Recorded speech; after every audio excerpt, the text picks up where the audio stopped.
Hello, my name is Carol Doherty.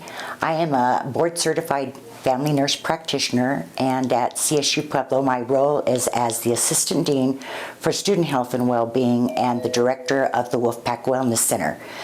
This role is clinical in nature, which means that I take care of our students, our faculty, and our staff for medical issues.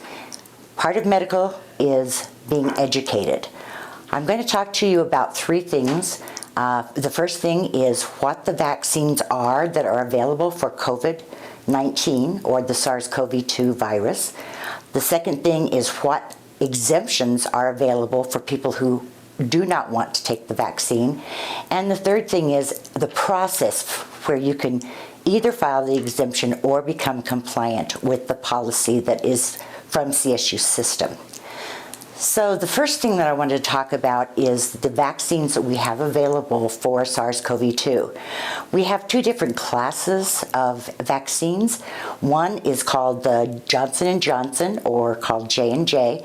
It was developed by Janssen Pharmaceuticals in pretty much the same manner as most vaccines are developed. The virus itself was grown in an egg medium. It was then killed, and it was put into the vaccine.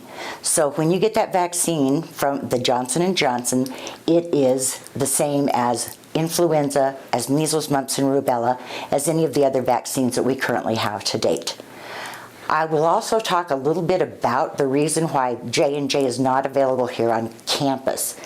The first reason is that Johnson & Johnson is not quite as effective as the mRNA vaccines, and we've also found through research in the last 6 months that effectiveness of the vaccine actually decreases rapidly to about 3%.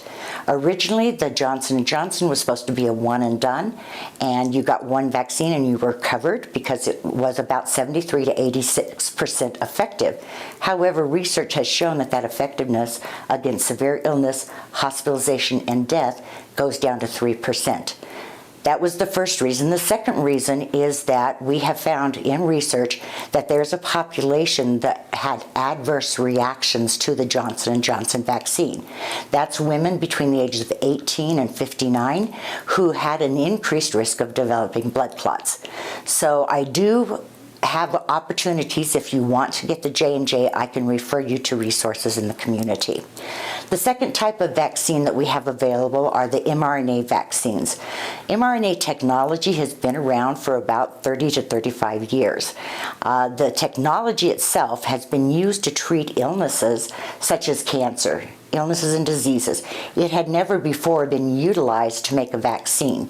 However, they found that because of the years of research behind the technology, they were able to develop a vaccine that was not only very effective and safe, but we could do that very quickly. And so they were able to develop an mRNA vaccine in less than 9 months, which is an incredible accomplishment. The mRNA vaccines are developed by taking a replica of the spike protein that is on the coronavirus itself and making many replications of that, and that's what goes into the vaccine. The spiked protein on coronavirus is where the virus attaches to your cell. So when they've developed a replica, that replica attaches to your cell in the same place, but generally just tells you, make antibodies. So your body starts developing antibodies against the SARS-CoV-2 virus. So those are the two different types. When we talk about vaccines, we also need to let you know that there are always side effects. The number one side effect that we have from vaccine is going to be tenderness and redness at the injection site because they are all injections. We don't have any oral vaccines available. So that is the number 1 and 2 side effect. We also may see fever, headache, muscle aches, and fatigue.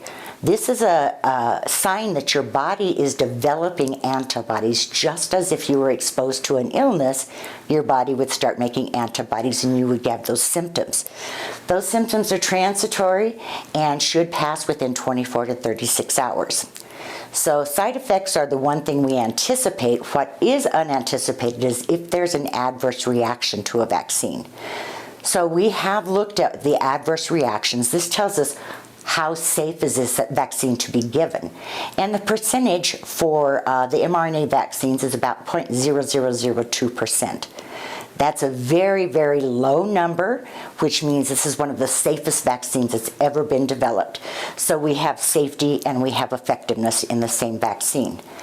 We have found that there is some research that shows some of that effectiveness does decrease over time, which is why we also are recommending boosters for the mRNA vaccines.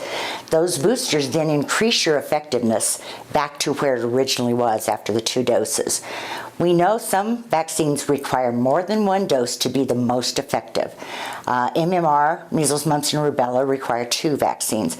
Hepatitis B requires 3. Polio requires 4. So the mRNA vaccines were designed and meant to be used in a series. So the initial vaccination and then a second dose. That second dose will be the time might be a little bit different depending on which vaccine that you want to take, but there's still both second doses will be given within a month. We do have both the mRNA vaccines available on campus. We have Moderna, we have the Pfizer. Those are available in our clinic by appointment, and we also do the Moderna and some of the Pfizer vaccines during vaccine clinics on campus. Currently, they have been in the OSC in room 001 downstairs. There's 3 reasons why we're doing it that way. Number 1, when you receive a vaccine that you've never received before, we need to observe you for 15 minutes to make sure you don't have any problems with having the vaccine. Number 2, the vaccines have different storage requirements. Moderna actually can be out of the refrigerator for 6 hours or longer. Pfizer must be refrigerated and at all times, and it is only good at room temperature for 2 hours. So when we're giving Moderna, we have a little bit more leeway to give those doses out of that vial. Where Pfizer, we do have less leeway, and we keep them in the clinic because we do have the refrigerator for their storage.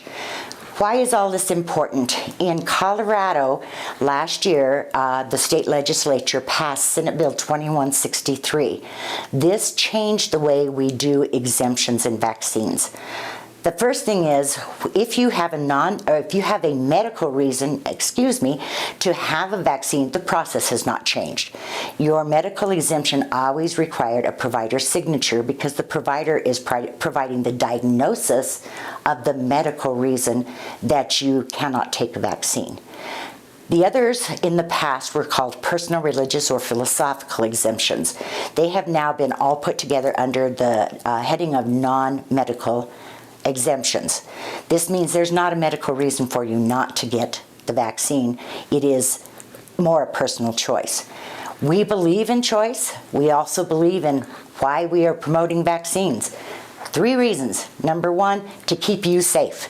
You are less likely to get measles if you've been vaccinated against measles. You are less likely to get hepatitis B if you've been vaccinated against hepatitis B. You are less likely to get COVID if you've been vaccinated against COVID. Okay? So that's personal and individual safety that we look at on campus for our students and our staff. Secondly, it is also important for the people around you. If you are vaccinated, you are also less likely to be contagious and pass a disease on to your fellow workers, your fellow students, your family, and your loved ones. Then we also know that in our community, we are part of a larger community. Yes, we speak of our campus community, but we are part of Pueblo, the city, and Pueblo County. Our positivity in Pueblo County is still very high.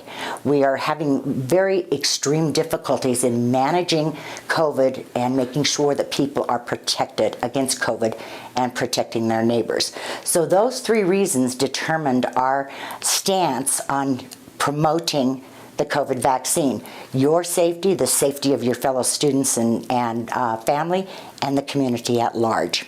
So that's why we strongly recommend that you get the COVID vaccine.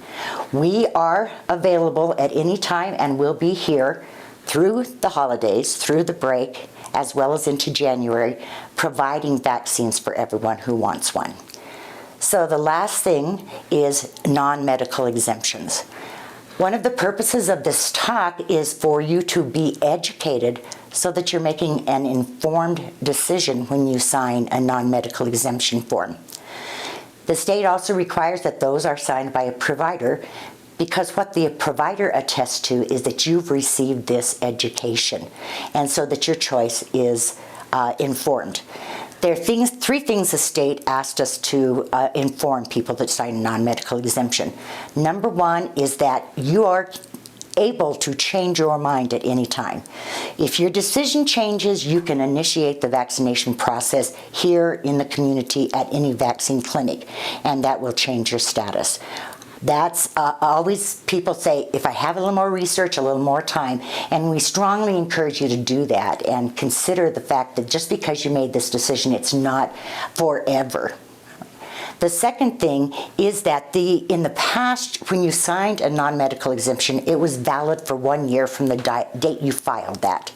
However, Colorado now makes all of the non-medical exemption forms valid until June 30th of the calendar year. Therefore, the one we signed today will be good until June 30th of 2022. July 1st, 2022, if you intend to continue the exemption, it will have to be redone. Hopefully there will be these processes or other processes that make it easier for you to do that. And then the last thing they said is, you need to know we have vaccines. They are safe, they are effective, they are free, and we are here to make sure that if you want the vaccine, that you can get that. Thank you for your attention, and I hope that if you have any other questions, you would please just call the Wolfpack Wellness Center and we will discuss it with you.